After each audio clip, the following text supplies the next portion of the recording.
Hi everyone, it's Mr. Barbier back with another video, and this video is multiplying fractions and mixed numbers. Let's get right into it. So number one, steps. Convert mixed numbers and whole numbers into fractions first. 2, look and see if you can cross-cancel first. If you can, do it. Rewrite your new fractions if you wish. Step 3, now multiply the numerators, top numbers, straight across, and then multiply the denominators, bottom numbers, straight across. Step 4, finally reduce your answer to lowest terms if needed. Okay? Classwork problems. Complete the following problems with work shown. So folks, let's get right into it. Let's not waste any time. So these are your 6 classwork problems. All right? And let's do a few of these together. Whatever we don't do, you complete as part of your homework. So, problem number 1. The first step that we read was if you have mixed numbers and whole numbers, convert them into fractions first. Well, these are not mixed numbers or whole numbers. Okay, these are basically standard fractions. Okay, I say standard as opposed to improper fractions. These are basically proper fractions, meaning the numerator is smaller than the denominator. Again, numerator smaller than the denominator. So we call these proper fractions. Now, how do we multiply them? So folks, I'm going to show you 2 things. First thing I'm going to show you is what I call the rule of thumb when it comes to multiplying fractions. A rule of thumb means you can always do it, and it's never wrong not to do what I'm about to show you, okay? And that is that when you multiply fractions, you multiply the numerators straight across and the denominators straight across. Now, let me say that again. I said straight across. There is a common misconception that when you multiply fractions, you cross multiply, meaning crisscross. You would go like 3 times 9 and then 2 times 10. That is 100% incorrect. Okay, when students think that, they're really getting, 2 different things mixed up. When you solve proportions in math, that's when you cross multiply. But when you're working with multiplication of fractions, you do not crisscross multiply. No, you multiply straight across. 2 times 9, 3 times 10. Okay, so let's try that method first, and then I'm going to show you another method really quick. So let me write that real quick in my notebook. Get a little fresh section for all of you guys. Okay, let me just write it right here. Okay, so we have number 1.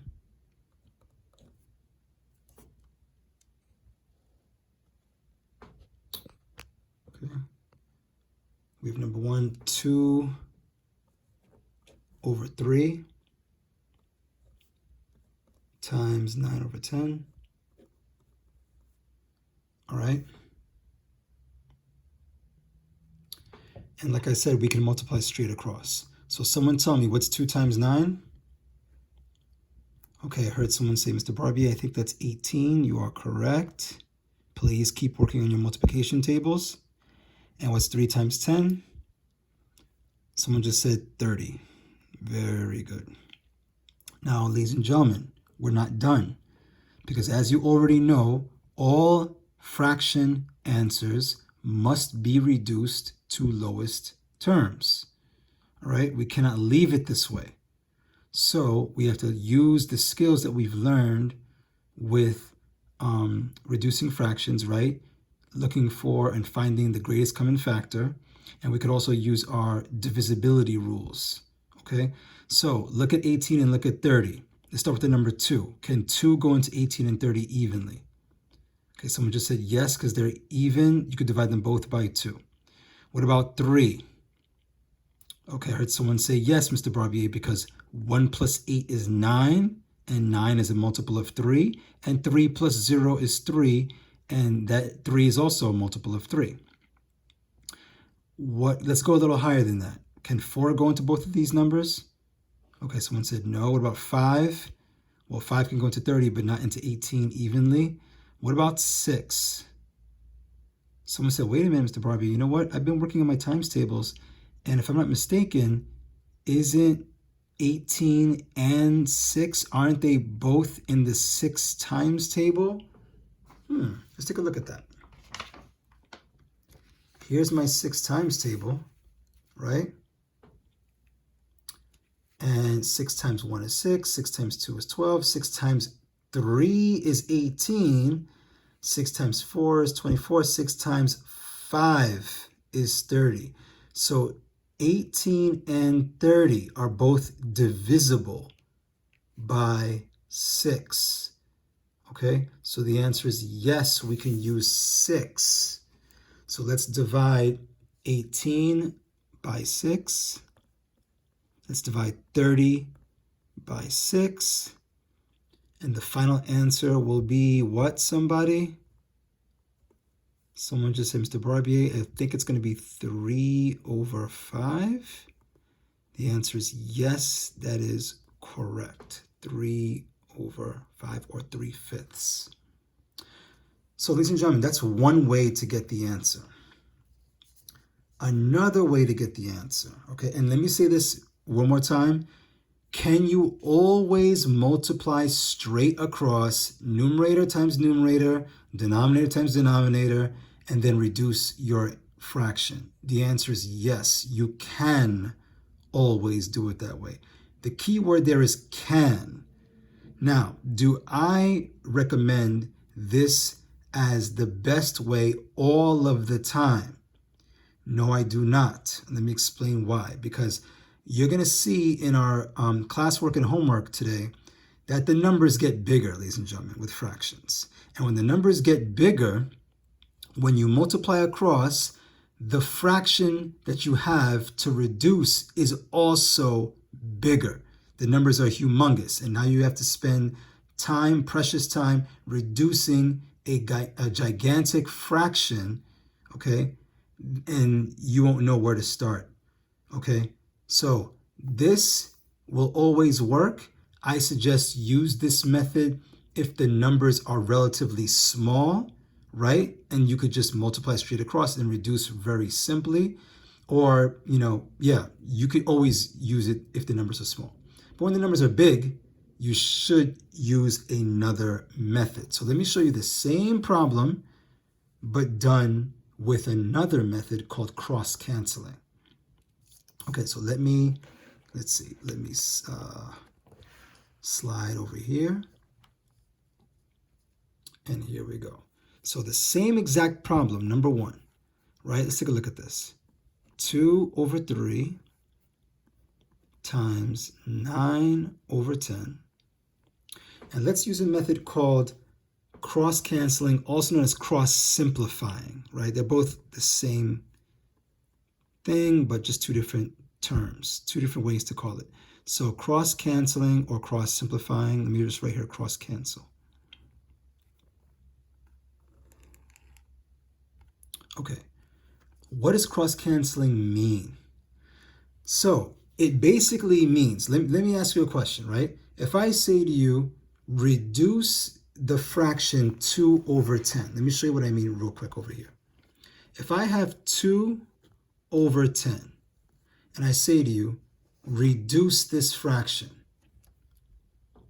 you would know how to do that, wouldn't you? You'd say, well, Mr. Barbie, well, I know how to reduce. Well, 2 and 10 both have a common factor of 2, so I'm going to divide by 2.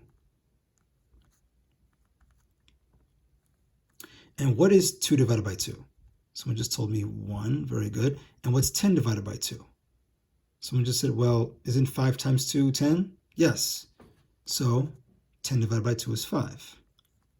So we just took 2/10, divided it by 2 to get 2/2 to get 1/5. Cross-canceling is the exact same thing, except the numerator and denominator, the 2 and the 10, are not one above the other. They're not part of the same fraction. they're part of two different fractions, meaning the 2 is on top of the fraction on the left, and the 10 is on the bottom of the fraction on the right. So what that means is we're not going to reduce the fraction top and bottom. We're going to simplify the fraction using a cross simplification method, meaning I'm going to take 2 and 10, okay, and I'm going to divide 2 by 2 and 10 also by 2. Okay, so you might say, well, Mr. Barbier, you can do that? I thought when you reduce a fraction, it has to be the same fraction top and bottom. No, it does not have to be that way. All right, I can simplify crisscross, meaning I can take this 2 and this 10 and simplify them even though they are not part of the same fraction. One is the numerator of the fraction on the left, the other one is the denominator of the fraction on the right. Okay, so when I say 2 divided by 2, what do I get? Someone just said, Mr. Barbier, 2 divided by 2 is 1. So now here's what I'm going to do. I'm going to cancel the 2 and put 1 on top. That's why it's called cross canceling. I'm canceling the original number and writing the new number on top. And then I'm going to cancel the 10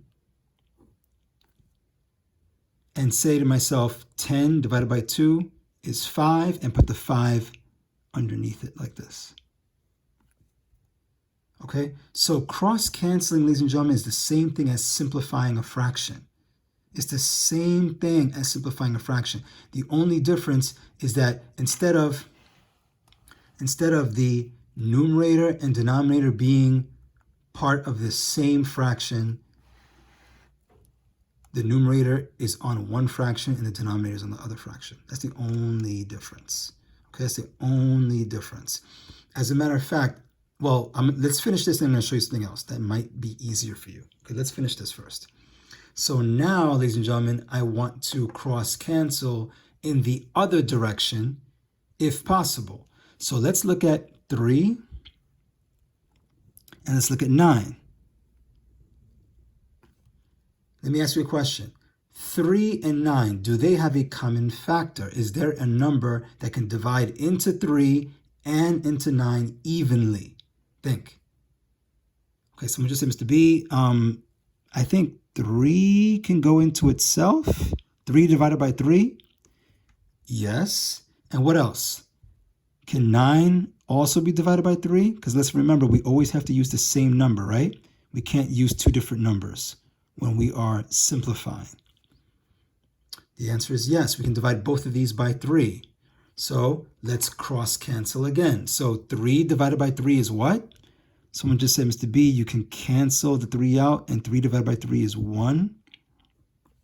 Very good. And what about 9 divided by 3?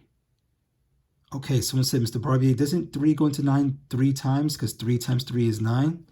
The answer is yes. So I'm going to cancel out the 9. I'm going to put a 3 up here. Okay, so now, ladies and gentlemen, we're going to rewrite both fractions with our new numerator and denominator. So now we have 1 over 1. Let me slide this down a little bit. We have 1 over 1, okay, times 3 over 5.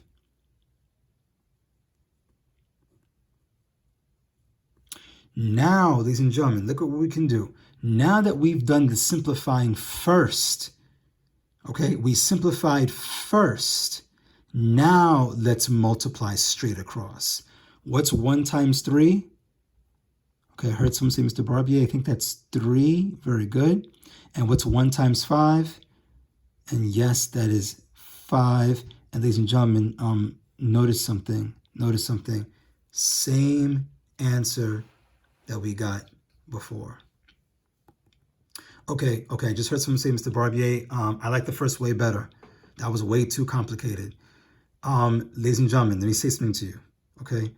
You're saying that now because this is a simple problem. The numbers are relatively small.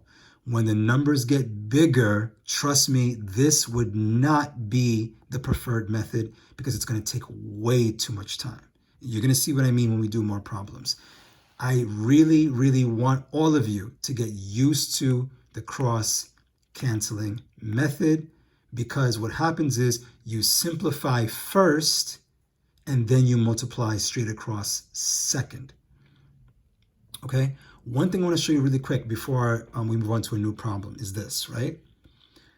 I showed this to a student and she liked it a little bit better, and I'm going to show it to you right now. Let me make this a little bit smaller.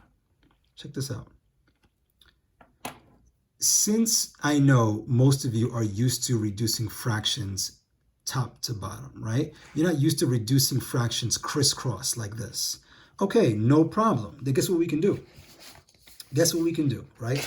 We can take the original problem, which is 2/3 times 9/10, all right?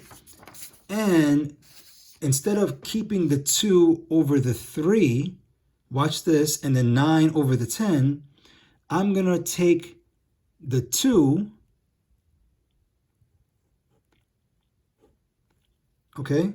I'm going to keep the 2 on the left, but then take the 10 that's on the right and put it under the 2. And then keep the multiplication symbol, keep the fraction line, and then keep the 9 as my numerator for the right side fraction, but then take the 3 and slide it to the right. In other words, ladies and gentlemen, all I did was I took the 2 numerators, the 2 and the 9, and swapped them. Okay? Actually, no, correction, sorry. Let me rephrase. I did the opposite. I took the denominators and swapped them. Sorry about that. Yeah. I took the 3 and the 10 on the bottom, and I took the 3, moved it to the right, and took the 10, moved it to the left. Sorry about that. So I switched the denominators. Now you might say, Mr. Barbier, could we have switched the numerators instead? Yes, you could have. Okay, so let me say that one more time. I don't want to confuse anybody. Here was the original problem, right? The way I did it was I took the 10, moved it to the left, and took the 3, moved it to the right. I swapped the 2 denominators. The point I want to make too is you could, if you want to, swap the numerators. Take the 9, move the 9 over to the left, take the 2, move it over to the right. So now you have 9/3 times 2/10. Now you might say, Mr. Barbier, can you always do that in multiplication of fractions? The answer is yes. Only in multiplication of fractions. I want to be very clear. We're going to learn division soon. You cannot do this as a first step in division. No. Okay? Can you do this in addition and subtraction? No. All right? Again, we're going to get into addition and subtraction of fractions later. But just understand that for right now, in multiplication of fractions, you could swap the 2 denominators or swap the 2 numerators, and you'll get the same answer. For example, look here, right? We swap the 2 denominators. Now, if you feel more comfortable, you can say, oh, wait a minute, Mr. Barbier, now I see, wait a minute, I can reduce 2/10. Okay, I can divide 2 by 2. I can divide 10 also by 2. Make sure you divide both by the same number. And I can divide 9 by 3, and I could divide 3 by 3. Okay, so what does that give you? 2 divided by 2 is 1. 10 divided by 2 is 5. 9 divided by 3 is 3. And 3 divided by 3 is 1. And now I have 1/5 times 3/1, which equals 3/5, because 1 times 3 is 3, 5 times 1 is 5. And look at that, same exact answer as this one, same exact answer as this one. Now, one thing I want to say about cross-canceling, You might be wondering, can we always cross cancel? It depends on the problem, okay? It depends on the problem. It depends on whether you see a common factor between the numbers that you are simplifying, okay? If you don't see a common factor, then you don't cross simplify. You simply multiply straight across, okay? I want to make that very clear. So as a matter of fact, let me just show you what I mean very quickly. Here's what I mean, okay? Imagine, I'm just going to create a problem off the top of my head. 2/3 times 4/5. Let's look at this problem really quick, all right? Notice how 2 and 5 do not have a common factor, right? I can't divide the same number into both of these numbers. I can divide 2 into 2, but I can't divide 2 into 5, okay? And look at 3 and 4. They also don't have a common factor. As a matter of fact, they do have common factors, but the only common factor is 1, right? I can divide 1 into 2, but then I would just get 2 back. I can divide 1 into 5, but I would just get 5 back. So when I say that they don't have a common factor, what I mean is they don't have a common factor higher than 1. That's what I mean. Because dividing by 1 gives you the same number back. So in this situation, I cannot cross simplify, I cannot cross cancel. Therefore, I just multiply straight across. 2 times 4, 8, right? 3 times 5, 15. That's why, ladies and gentlemen, when we talked about the steps, let's look at the steps one more time. It says, look and see if you can cross cancel. That's the key. You have to look. Not all multiplication or fraction problems require or give you the opportunity to cross cancel, like this one. In this situation, there was no cross canceling that could be done, right? So we just multiplied straight across. And also double check, make sure that this answer cannot be reduced or simplified. And if you think about it, there are no common factors between 8 and 15. 2 can go into 8, right? 4 can go into 8, and 8 can go into 8 evenly. But none of those numbers can go into 15, right? What can go into 15? 3 can go into 15, 5 can go into 15, right? But none of those numbers can go into 8 evenly. So this is lowest terms, 8 over 15. All right, so now that we understand all of that, and folks, I hope I'm not going too fast. Please rewind certain parts of this video if you need to, all right?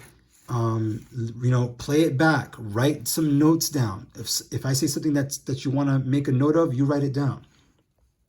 Let's look at this problem. 4/5 times 15 over 20. Now, I'm going to challenge you, ladies and gentlemen. It's that time where I'm going to ask you to pause the video and try the problem by yourself.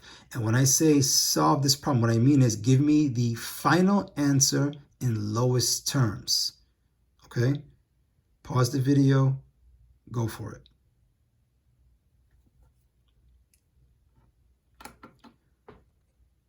Okay. I'm going to assume that you tried this problem yourself. Now we're going to try it together. Okay? Let me write this problem right here. So we have problem number 2. Okay? We have 4/5 times 15 over 20. Ladies and gentlemen, I know plenty of you listening to this video did not try this problem. Okay, you're probably laughing right now because you know I'm telling the truth. Don't be afraid to try. Okay, I know what you're thinking, but I still don't get it yet. That's not a good mentality to have, right? Sometimes you get something when you try it, right? Don't say I still don't get it because you're not really concentrating. You're not really, applying yourself. Apply yourself and try the problem before I show it to you. Okay, so always try when I tell you to try. All right, what did I tell you earlier? I said you can always multiply straight across and then reduce the fraction. But folks, can we take a look at these numbers? 4 times 15, it's going to be a pretty big number. 5 times 20, another big number. And then I have to reduce that fraction. I don't want to do that. I don't know about you, but I don't want to do that. Nope. Let's try cross-canceling, all right? So let's try the swap method, right? Let's swap either the two numerators or the two denominators. Let's try it, okay? So you tell me, do you want me to switch the 15 and the 4 or the 5 and the 20? And let me say this before we do that. Look first. Look at the 4 and look at the 20. Do they have a common factor? Someone just said, wait, Mr. B, isn't 20 in the 4 times table? Yeah. Yeah. And what about 5 and 15? Do they have a common factor? Well, isn't 15 in the 5 times table? Yeah.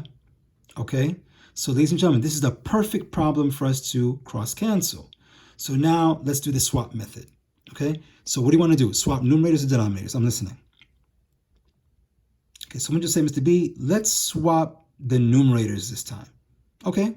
Why not? Let's do that. So I'm going to take the 15, move it to the left, and the 4, move it to the right. So the 15 is going to go here. Okay. And the 5 stays on the bottom of it, times. And the 4 is going to go to the right-hand side. And the 20 is going to stay where it is. Okay. Now, ladies and gentlemen, ask yourself, can I reduce 15 over 5? You know the answer is yes. We can divide both of these by what? I'm listening. Someone just seems to be 5 can go into both of them? Yes, yes, yes. And what about this one? Okay, I heard someone say 2. And you're right, we can divide 4 and 20 by 2, but go higher. Find the greatest common factor. Okay, I heard someone say 10, but wait a minute. 10 can go into 20, but 10 can't go into 4. 4 is too small. Oh, okay, 4, someone said. Try 4. Yes, we can try 4. Okay, and ladies and gentlemen, now we can simplify. So what is 15 divided by 5? Okay, I heard someone say, Mr. Barbier, that's 3 because 3 times 5 is 15. Very good. And what about 5 divided by 5? Someone just said 1. Very good. What about this side? Okay, good. 4 divided by 4 is 1. 20 divided by 4 is what? Okay, someone just said 5. Very good. And ladies and gentlemen, now let's rewrite our new fractions. So what do we have on the left-hand side? We have... Very good. We have 3 over 1.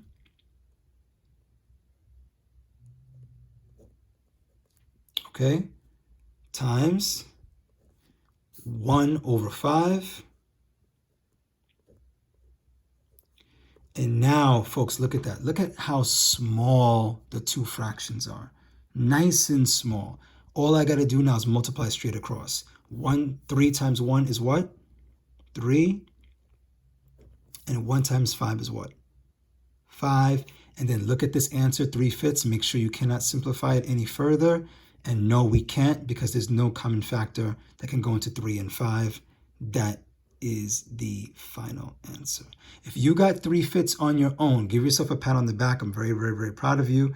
If you still haven't tried this yet, don't worry. You will have plenty of opportunities, okay? So ladies and gentlemen, we just did number 1 together. We did number 2 together. I'm leaving number 3 for you to do by yourself. And folks, I better not see anybody multiply straight across with this one. Okay? These numbers are way too big. Do not multiply 24 times 35 and then 55 times 80 because you know you're not going to reduce that fraction. Okay? You know it. I know it. Use cross canceling. Use cross simplification for this problem. Okay, that one's for you. I'm leaving that one for you.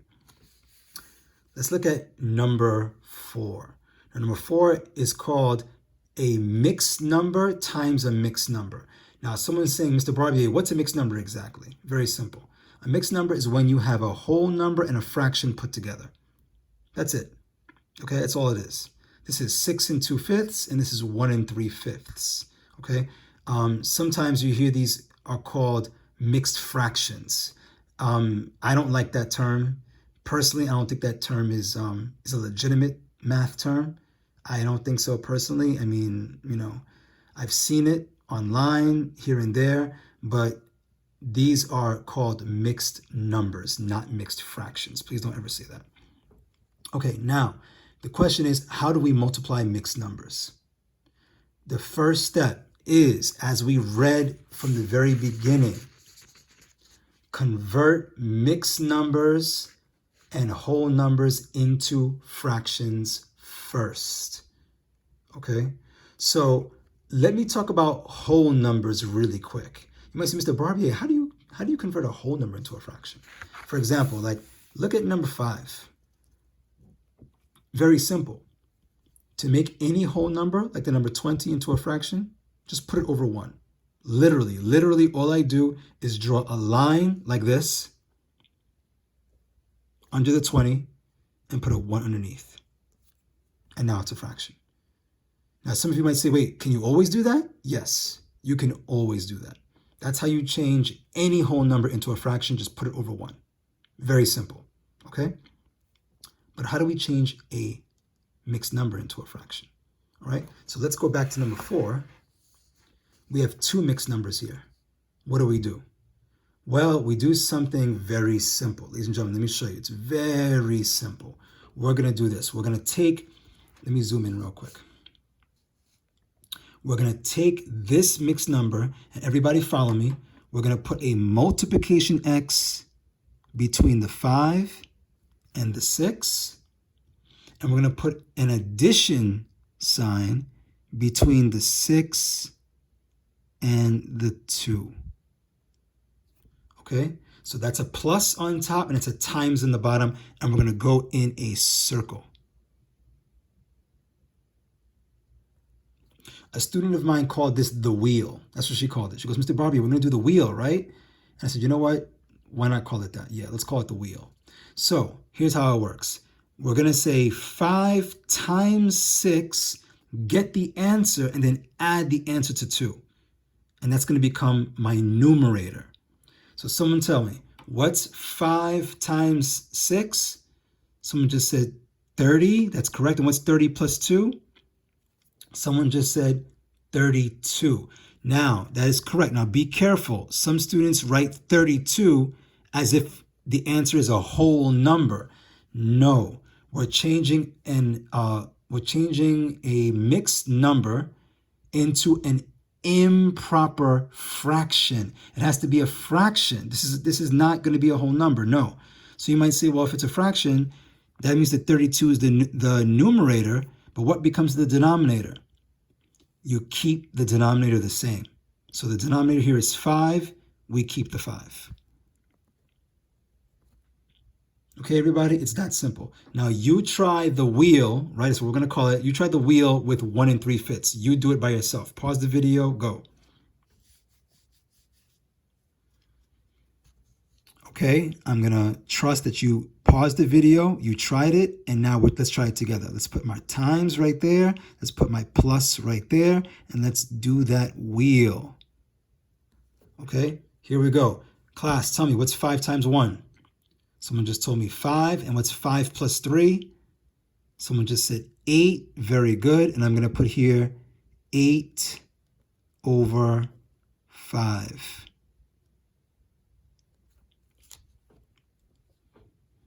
Okay, very good. Now don't forget to keep the multiplication sign in the middle. Okay, so now, ladies and gentlemen, let's take a look at this. Remember, we want to look first. Okay, look at 5 and look at 8 and say, do they have a common factor? Can I divide the same number into 5 and 8? Okay, I heard someone say no. Okay, look at 5 and 32. Do they have a common factor? Okay, well, I know 5 can go into 5, but 5 can't go into 32. I know 2 can go into 32, but 2 can't go into 5. I know 4 can go into 32, but 4 can't go into 5 evenly, right? I know 8 can go into 32, but 8 can't go into 5 because 8 is bigger than 5. So folks, check this out. Since there are no common factors, crisscross style for me to simplify, the only option I have here is to multiply straight across. Now, some of you are thinking, wait a minute, Mr. Barbier, but couldn't you just, what about 32 and 8? Can you simplify that? The answer is no, because they're both numerators, okay? And you look at 5 and 5. I can't reduce that because they're both denominators, right? So in this case, I have to multiply straight across. I cannot cross simplify or cross cancel. So let's multiply straight across. All right, let's do the bottom first because that's easier. What's 5 times 5, someone? Someone just said 25, very good. Ladies and gentlemen, to multiply 32 times 8, let's work it out on the side, okay? Let's work it out right here.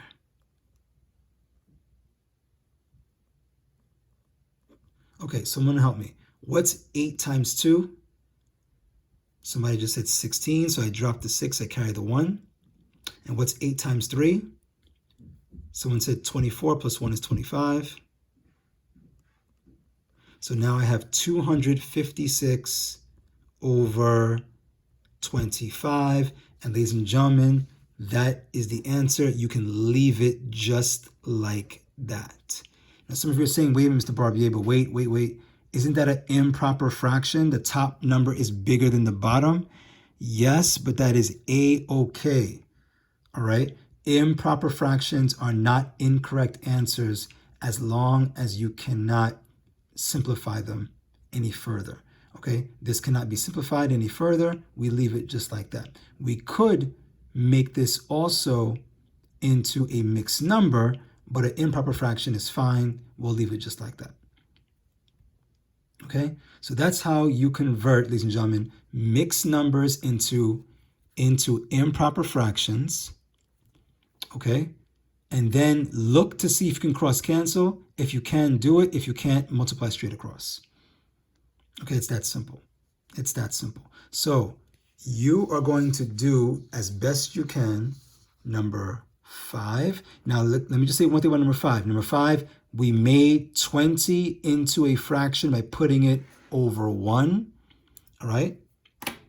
As a matter of fact, I can rewrite it right here. 20 over 1. And you know what? Let me just ask a question real quick. Let's just do this real fast. Can somebody convert 3 3/4 into an improper fraction? Pause the video, do it right now.